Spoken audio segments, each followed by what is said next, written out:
I like the story of the priest at the start of Mass. He kind of tapped the microphone and he said, "There's something wrong with this." And all of the congregation said, "And also with you."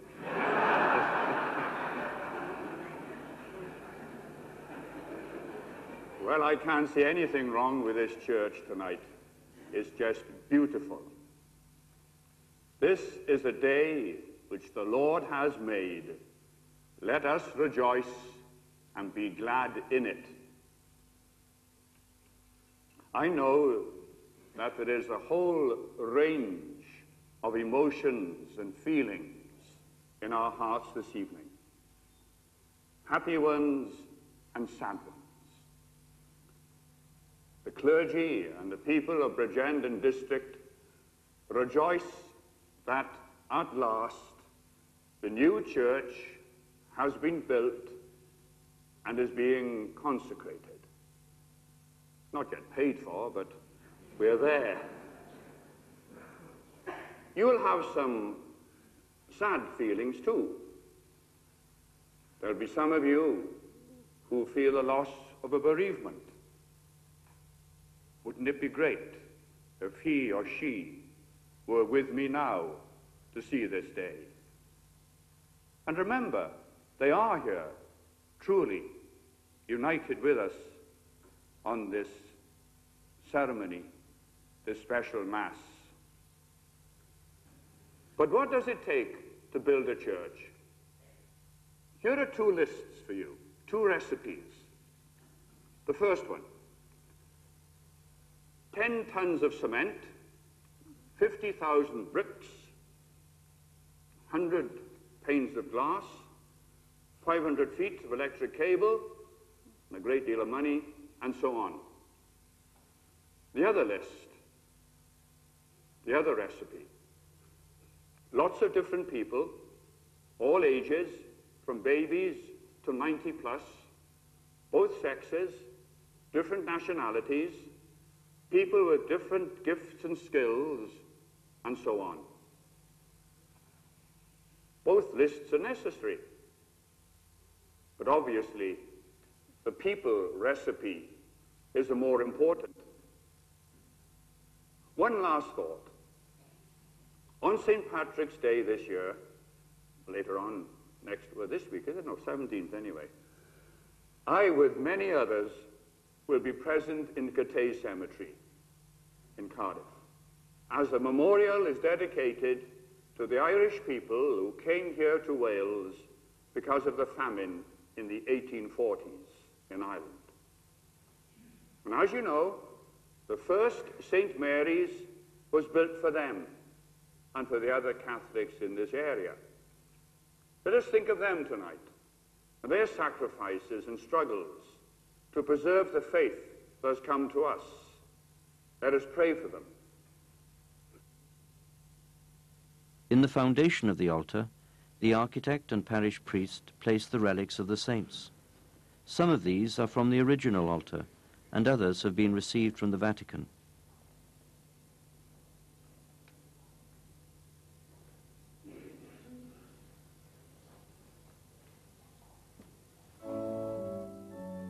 Holy oil is used to consecrate the altar.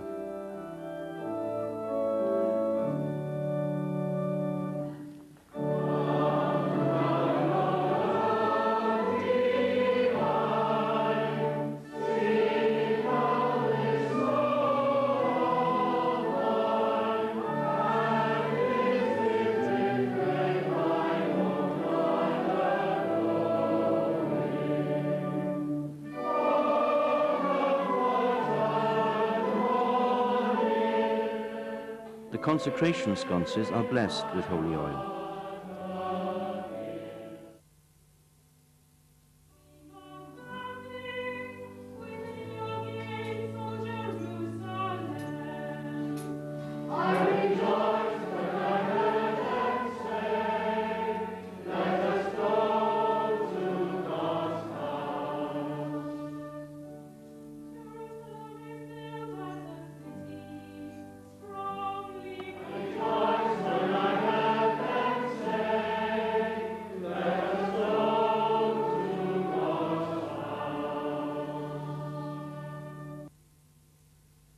The altar is covered in preparation for the celebration of Mass.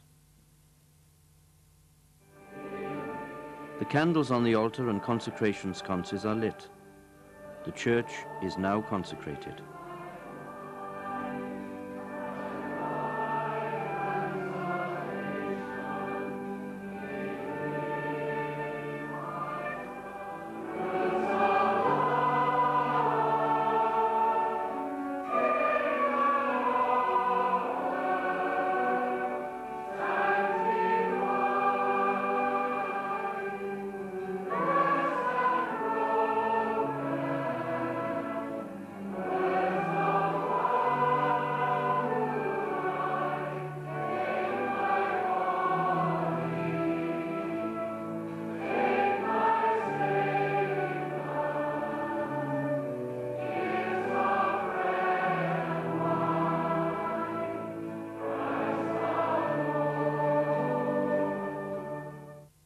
This work of our hands, this house of prayer, here is foreshadowed the mystery of your true temple. This church is the image on earth of your heavenly city. For you made the body of your Son, born of the Virgin, a temple consecrated to your glory, the dwelling place of your Godhead in all its fullness. You have established the church as your holy city, founded on the apostles, with Jesus Christ its cornerstone. You continue to build your church with chosen stones, enlivened by the Spirit and cemented together by love. In that holy city, you will be all in all for endless ages, and Christ will be its light forever. Through Christ we praise you, Lord, with all the angels and saints in their song of joy. Holy, holy, holy Lord, God of power and might. On the night he was betrayed, he took bread and gave you thanks and praise. He broke the bread, gave it to his disciples, and said, "Take this, all of you, and eat it. This is my body, which will be given up for you."